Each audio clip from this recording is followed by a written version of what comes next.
Guys, welcome back to our channel salt and pepper. നിങ്ങളുടെ channel പുതിയതായിട്ടാണെങ്കിൽ എന്റെ പേര് റാണി. അപ്പൊ ഞാനിപ്പോ ഉണ്ടാക്കാൻ പോകുന്നത് ഓടിച്ചിട്ട് തല്ലിക്കൂട്ടിയൊരു മോരുകറി. സാധാരണ നമ്മൾ തേങ്ങയൊക്കെ അരച്ച് എന്താ പറയുക മിക്സിയിലൊക്കെ ഇട്ട് കുറെ പണിയൊക്കെ ചെയ്തിട്ടാണ് ചെയ്യുന്നത്. പക്ഷേ അതിനെല്ലാം മാറ്റി വെച്ചിട്ട് പെട്ടെന്ന് ചെയ്യാവുന്ന ഒരു മോരുകറിയാണ് ഞാൻ നിങ്ങൾക്ക് കാണിച്ചു തരാൻ പോകുന്നത്. നിങ്ങൾ ആരെങ്കിലും എന്നെ പോലെ മടിച്ചായിട്ട് മോരുകറി ഇതുപോലെ വെക്കുന്നുണ്ടോ എന്ന് എനിക്കറിയില്ല. എന്നിരുന്നാലും ഇത് നല്ല ടേസ്റ്റിയാണ്. പറയാൻ വേണ്ടി പറഞ്ഞതല്ല, എല്ലാവരും ഒരു പ്രാവശ്യങ്ങളൊന്ന് ട്രൈ ചെയ്ത് നോക്കുന്നത് നല്ലതായിരിക്കും. അപ്പം ഇന്നത്തെ നമ്മുടെ മോരുകറിക്ക് വേണ്ട ഇൻഗ്രീഡിയൻറ്റ്, പാവപ്പെട്ട എൻ്റെ ചോപ്പർ വീണ്ടും അവിടെ ഇരിപ്പുണ്ട്. അപ്പം നമ്മുടെ ചോപ്പറിലേക്ക് ഒരു കുഞ്ഞു പീസ് ഇഞ്ചി കഷ്ണം ഇതുപോലെ ഇട്ട് കൊടുക്കുക. അതുപോലെ ഒരു ഹാഫ് സബോള ഇതുപോലെ ഇട്ട് കൊടുക്കുക. ഒരു ചെറിയ സബോള ഇട്ടേക്കുന്ന വെള്ള സബോള. നിങ്ങൾക്ക് കുഞ്ഞുള്ളി ഉണ്ടെങ്കിൽ ഏറ്റവും ബെസ്റ്റ് അത് തന്നെ ആയിരിക്കും. പച്ചമുളക് നിങ്ങളുടെ എരിവിനനുസരിച്ച് ഒരു പച്ചമുളകിനെ ഇതുപോലെ ഇട്ട് കൊടുക്കുക. അപ്പം നമ്മുടെ ചീനിച്ചട്ടി നന്നായിട്ട് ചൂടായി വരുന്നുണ്ട്. ഇതിലേക്ക് നമുക്ക് ഓയിൽ ഒഴിച്ച് കൊടുക്കാം. നമ്മുടെ എണ്ണ ചൂടായിട്ടുണ്ട്. ഇതിലേക്ക് നമുക്ക് നമ്മുടെ കടുകിനെ ചിരിക്കാൻ ഇട്ട് കൊടുക്കാം. ഓക്കെ, അവരുടെ ലാഫിംഗ് ടൈമാണിത്. പൊട്ടിച്ചിരിച്ച കടുകിൻ്റെ പുറത്തേക്ക് നമ്മൾ ഇട്ട് കൊടുക്കുന്നത് നമ്മുടെ അരിഞ്ഞു വെച്ച സബോള, പച്ചമുളക്, ശക്കല വെളുത്തുള്ളി ആൻഡ് ഇഞ്ചി കേട്ടോ, കുഞ്ഞു പീസ് ഇഞ്ചി. ഇവരെ നന്നായിട്ട് നമുക്കൊന്ന് ഇളക്കി കൊടുക്കുക. ഇത്രയും ചെയ്തു വന്നപ്പോഴും ഓർത്താൽ നമ്മുടെ ജീരകം ഇതിനകത്ത് പൊട്ടിക്കണമെന്ന് വിചാരിച്ചാണ് അശ്രദ്ധ എന്ന് പറയാം. വേണ്ടതേ ജീരകത്തിന് ഇതിൻ്റെ ഈ എണ്ണയിലോട്ട് തന്നെ ചെറുതായിട്ട് ഇട്ട് കൊടുക്കും. ഒരു ശർക്കര ജീരകം, നല്ല ജീരകം കേട്ടോ, ഇച്ചിരി ഒന്ന് ഇട്ട് കൊടുത്തു. നിങ്ങൾ അരച്ച് ചേർക്കത്തില്ലേ, അതിന് പകരമായിട്ട് ഞാനിതിനെ ഇട്ട് പൊട്ടിക്കുക. പൂക്കുന്നുണ്ട്, ഒരു പ്രശ്നം. നല്ല മണം വരുന്നുണ്ട്. ജീരകം നന്നായിട്ട് ഈ ഓയിൽ പെട്ടെന്ന് ആയിക്കോളൂ. ആ ഇച്ചിരി അല്ലേ ഉള്ളൂ, കണ്ണിലിട്ടാൽ കരകരിക്കുന്ന പോലത്തെ ഒരു സംഭവം. അതെ, അത് മൂത്തു, പെട്ടെന്ന് തന്നെ മൂത്തിട്ടുണ്ട്. ഇതിലേക്ക് ഞാൻ ശകലം കറിവേപ്പിലയും കൂടെ ഇട്ട് കൊടുത്തു.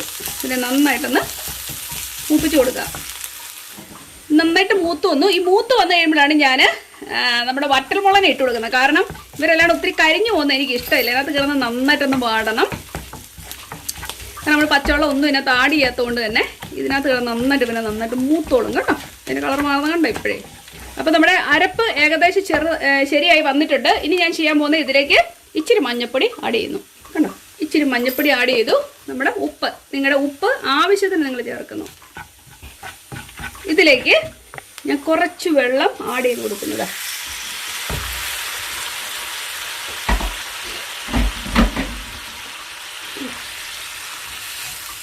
ഇച്ചിരി ചൂടുവെള്ളം ഒഴിച്ചു കൊടുത്തു. അതുകൊണ്ട് തന്നെ പെട്ടെന്ന് അവനങ്ങ് ചൂടായി. അല്ലേലും പെട്ടെന്ന് നമ്മുടെ വെള്ളം നല്ല വെട്ടി തിളക്കിയാണ്. ഈ അവസരത്തിലേക്ക് ഞാൻ ഇതിലേക്ക് ആഡ് ചെയ്ത് കൊടുക്കാൻ പോകുന്നത് കോക്കനട്ട് മിൽക്ക് പൗഡർ. കണ്ടോ, ഇത് മാഗിയുടെയാണ്. നിങ്ങൾക്ക് ഏത് കോക്കനട്ട് മിൽക്ക് പൗഡറും ആഡ് ചെയ്ത് കൊടുക്കാം. കുറച്ച് നിങ്ങൾ എടുക്കുന്ന ആ ക്വാണ്ടിറ്റി അനുസരിച്ച് കേട്ടോ.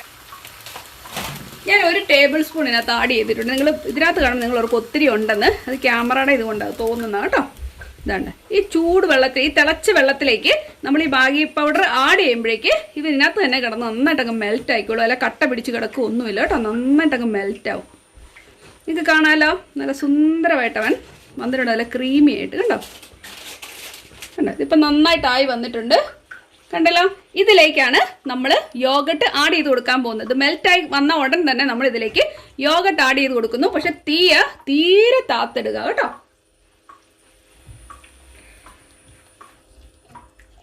ഇങ്ങനെ നിങ്ങൾ ഇതുവരെ വെച്ചിട്ടില്ലെങ്കിൽ നിങ്ങളൊന്ന് വെച്ച് നോക്കിക്കാൻ. നല്ല ടേസ്റ്റിയാണ്, ഭയങ്കര ഫാസ്റ്റാണ് പരിപാടികൾ. ഭയങ്കര ഫാസ്റ്റ് ചെയ്ത് നല്ല ടേസ്റ്റ്. ഒരു പ്രാവശ്യം ഒന്ന് ട്രൈ ചെയ്ത് നോക്കിയിട്ട് നിങ്ങൾ എങ്ങനെയുണ്ടെന്ന് പറയണം കേട്ടോ. കണ്ടോ, ഇതാവുമ്പോൾ നല്ല ക്രീമി ആയിട്ട് കണ്ടോ. ഒത്തിരി വെള്ളം പോലെ നീട്ടിയിട്ട് ഒന്നുമില്ല.